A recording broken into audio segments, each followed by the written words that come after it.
Sumayyaadhaan si hiikeeraa jedhe abbaan manaa Ani sini fidaa jechuudha. Birrii kuma dhibba lamaan birrichaan abbaa manaa dhoksitee birrichaan abbaa manaa dhoksitee ulfuufna. Waan dhugaa jiru finna ragaa waliin isitti finna kana immoo jechuudha. Kanaafan qabadhee jira. Viidiyoon kun dhagaadha booda Sumayyaanii fi Bayaan Sheekaa abbaan manaa isii haala gaariirra akka waliin hin jirre namoonni itti dhiyaatan takka gara namoota sheekotii gurguddootu dubbataa jiran.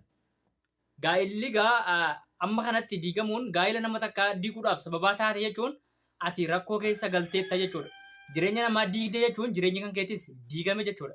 Dhimma kanarratti wantoota waliin haasawuu hatticha guddaa durarratti jalatti fayyaan keessan lafa siin jirtutti birrii kana kaffaltu malee hattuu jechuun ni jira. Kanaan achitti lammaffaarratti shamarri takka yoo ilmoo kan kee garaa keessaa fedhii keetiin alatti si duuba baaftee akka isiin dhibbatti sin jaalannee fi si wajjiniin jiraachuu fedhii hin qabne baruu dandeessa. Gama biraatiin ilmoon wal qabsiiftuu haadhaa fi abbaati.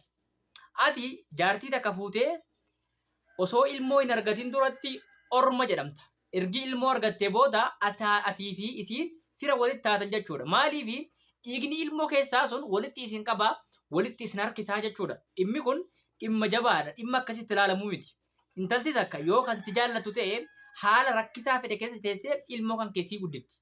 Yoo ammoo yeroodhaaf sitti fayyadamuu yookaan faayidaa wayiitiif si barbaadde ilmoo garaatti si hin baattu jechuudha. Akkuma gaariitti iyyuu miila adda bantees jala hin ciiftu jechuudha. As keessatti wanni isin hubachuu qabdan.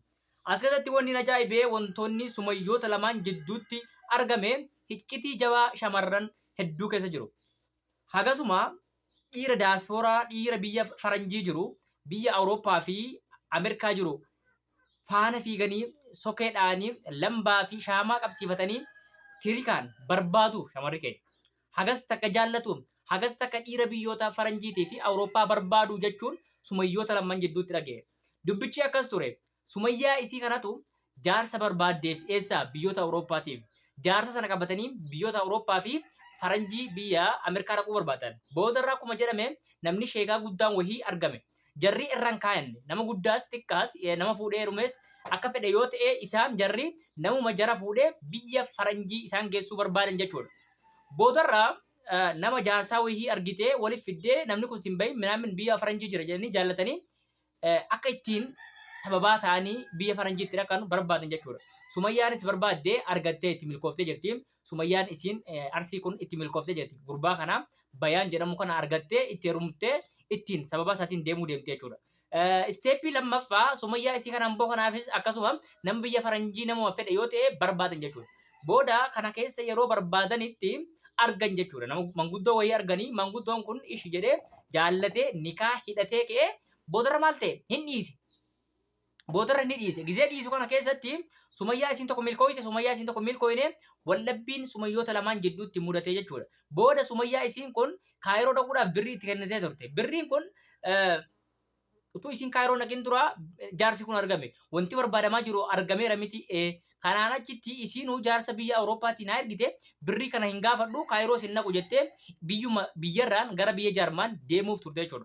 Gara biyya Jarmaan deemuun tasaa ka'uu dhabee karaatti hafee boodarraa akka taatu dhabdee namtichis bulookee badee birritti isii kana barbaadu eegalte. Birriin isii immoo Sumayyaan isiin kun jaarsa kana duraanuu hin jaallattu ittiin biyyoota Awurooppaa deemuudhaa fi boodarraa birrii isiitiin ulfa ofirraa baafte jechuudha. Ulfa hin barbaachifne jechuudha. Ulfa kana ofirraa baasuudhaaf dirqama birrii isii barbaachisa.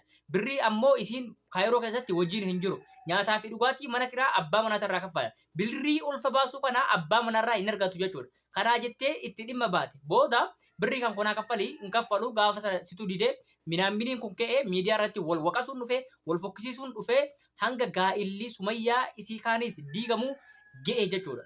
Siigalee amma abbaan manaa yoo waan kana dhagahee akkamitti of yaada of tuffataa of jibbaa xiinsammuutu miidhamaa jechuudha. Ammaasis abdii irraa dhaba. Intalti har'a daa'ima kiyya kana ofirraa baaftee daa'imaaf hagam takka nama kamiiti jedhee waan yaaduuf booda akkamitti ilmoo kiyya naa guddifti. Yoon fakkeenyaaf du'e namni du'uu danda'a, balaa makiinaatiin du'uu danda'a, balaa ibiddaatiin du'uu danda'a. Akka carraa ta'e egaa yeroon ammaa mootol fujaan heddummaataa jira.